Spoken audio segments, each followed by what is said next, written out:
Welcome back to Expedition Epcot. This week we're taking a look at both Kitchen Cabaret and Food Rocks. The original show, Kitchen Cabaret, was located on the bottom floor of the Land Pavilion. Imagineer Rolly Crump, who was in charge of the creation of the Land Pavilion, trusted others to come up with the creation of the different attractions within the pavilion. One of these attractions was a 13-minute audio animatronic show teaching about good nutrition and eating in moderation. That Center now presents a tasteful song and dance salute to good nutrition.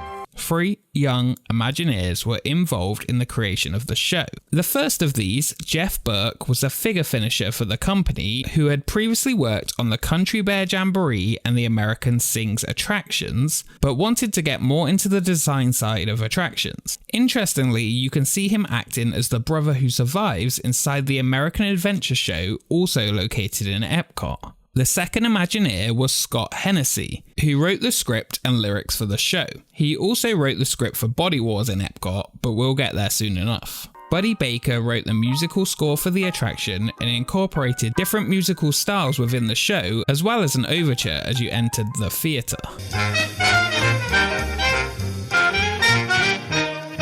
The third was Steve Kirk, an illustrator and sculpture artist whose early designs included the Abominable Snowman in the Matterhorn attraction, the original image of Figment, and the Dreamcatcher vehicle itself from Journey into Imagination.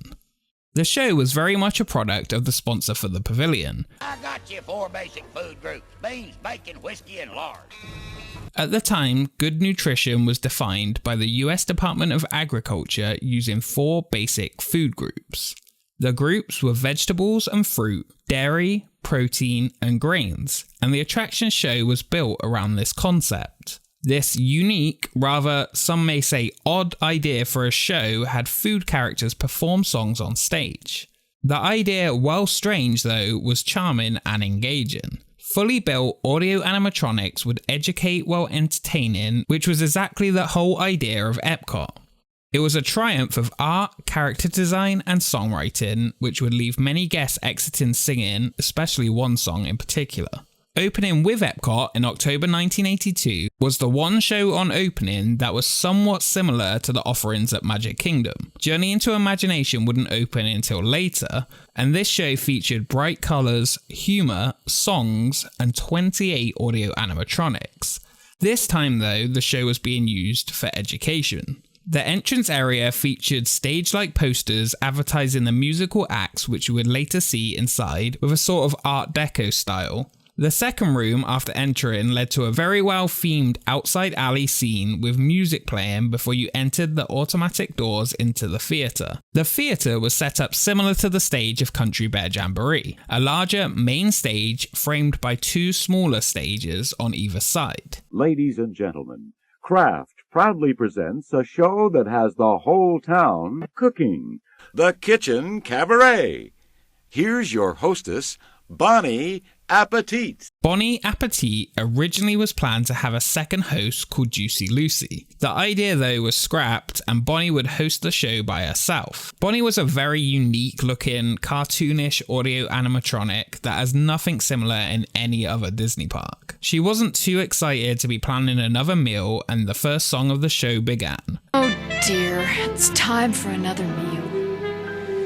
Yes, there are days when I feel downcast and get the mealtime blues. If I don't plan a proper meal, my menu will be bad news.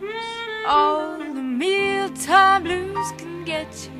The main stage was set in Bonnie's kitchen. The set design was really well thought out, with everything having a purpose and hiding later acts in the show. The next song was the Kitchen Crackpots. Okay, crackpots, let's get cooking!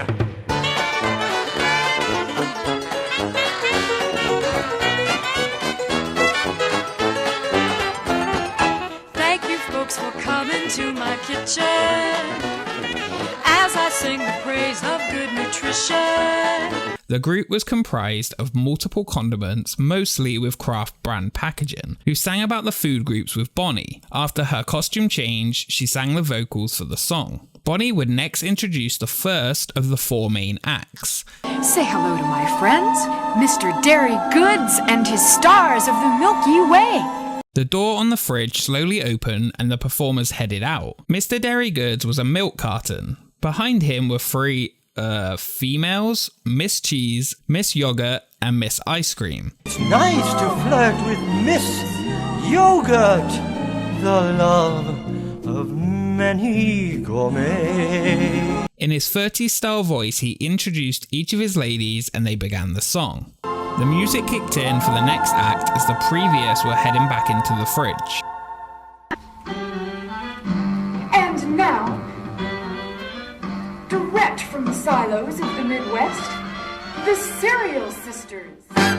We'd like to sing about a friend who has really come far.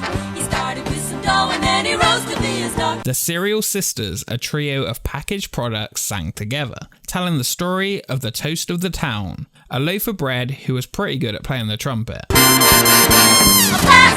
Oh, and of course you can't forget Bonnie's classic joke. I think I'll get together with the toast of the town for a jam session. Hold the dialogue! Next up was Ham and Eggs. As members of the meat group, we would like to sing this song. And cook you up some ditties as we're singing right along. At meals, our act is very key. We're chock full of protein. The meat group can help you keep strong. Mr. Eggs was actually featured in the Astuta computer review over in Communicore. He didn't speak in it, but he did provide a demonstration of how the computers controlled audio animatronic figures. That's why I'm a router for me computer. Everybody needs a friend. The fourth and final act was a fan favourite, the Colander Combo and Fiesta Fruit, which featured the signature song of the attraction, Veggie Veggie Fruit Fruit. There are no substitutes for wee veggie fruit fruit. Veggie veggie fruit fruit. You see, our balanced meal always wins with our vitamins. B and C, sweetie fruit fruit. Veggie veggie fruit fruit. Veggie fruit fruit. Mr. Broccoli also became the attraction's unofficial icon. Bonnie also dropped in for the final number while Epcot fireworks went off overhead, similar in style to the Mexican boat ride fireworks. Finally, the cast sang a medley of the show's songs. And with that, the curtains rolled in and the show ended. None of the information in the show actually told Bonnie how to even plan a meal, and no recipes were mentioned, but it was good old Epcot fun. The show was also a big hit for merchandise sales within the park, for the same reason basically as Figment, who became popular due to the lack of characters featured within Epcot. The merchandise was widely available throughout Epcot, and the shop outside the show, originally known as Broccoli & Co., offered a good selection of items from placemats and magnets to plush toys, mostly featuring Mr. Broccoli and the Colander Combo. From 1992, Nestle took over the show as the new sponsor of the Land Pavilion. The condiment characters were changed from the craft-themed version. For example, Mr. Mayonnaise became tomato sauce, and the barbecue sauce became a salad dressing. The ride closed after a decline in popularity and many empty show-ins on January 3rd, 1994. It was almost slightly required though, after the USDA had revamped its nutrition guidelines away from the 4 basic food groups in 1992 to a new food pyramid system. Disney had announced in 1993 that it was to be replaced with a new hip, if you can call it that, show, Food Rocks. The new, just under 13-minute show was to be a benefit concert for good nutrition hosted by Food Rapper. Now here's your host, Food Rapper. Hey, thanks everybody. You know, your food knows a thing or two about eating right. Take it from the pick of the crop. Yes. He was actually voiced by real-life rapper Tone Loc. The show incorporated much of the old set pieces while using simpler, or well, I guess cheaper animatronics with very limited motion. The only surviving member of the original show was Mr. Dairy Goods.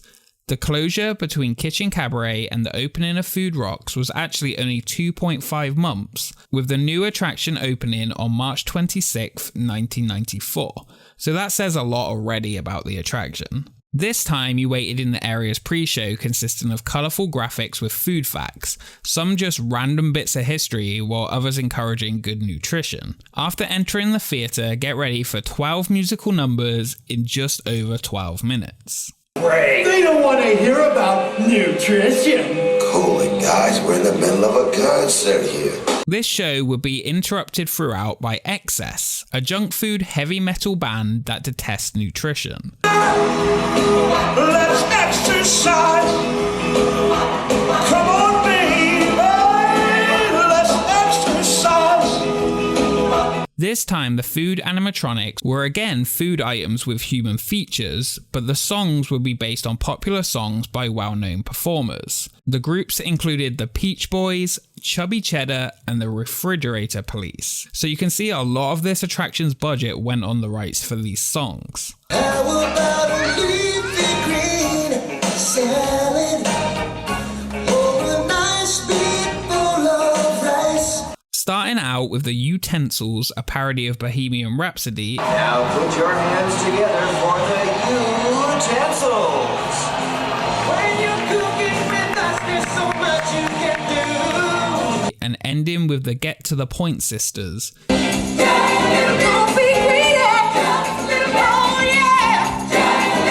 The final saw the whole cast of the show again sing the parody of Bohemian Rhapsody. We're tired of this nutrition stuff. We're tired of hearing bark. We're tired of hearing about exercise. Cause you know there's nothing like staying at home, lying on the couch, watching the tube with a great big bowl of fattening steaming junk. In January 2004, after nearly 10 years, Food Rocks also closed its doors as the last attraction to use the theatre space. A new attraction was coming from California, and the space the shows previously existed in would become part of the queue line and fast pass distribution for it. Some of the audio animatronics for Food Rocks were sold on eBay, and the rest of the space was walled off. The stage existed for some time with everything removed until a restroom expansion took over the space. Rumours still exist today that the stage is still there, walled off, but this is not actually the case anymore. The new attraction replacing it, Soarin', would be a huge hit.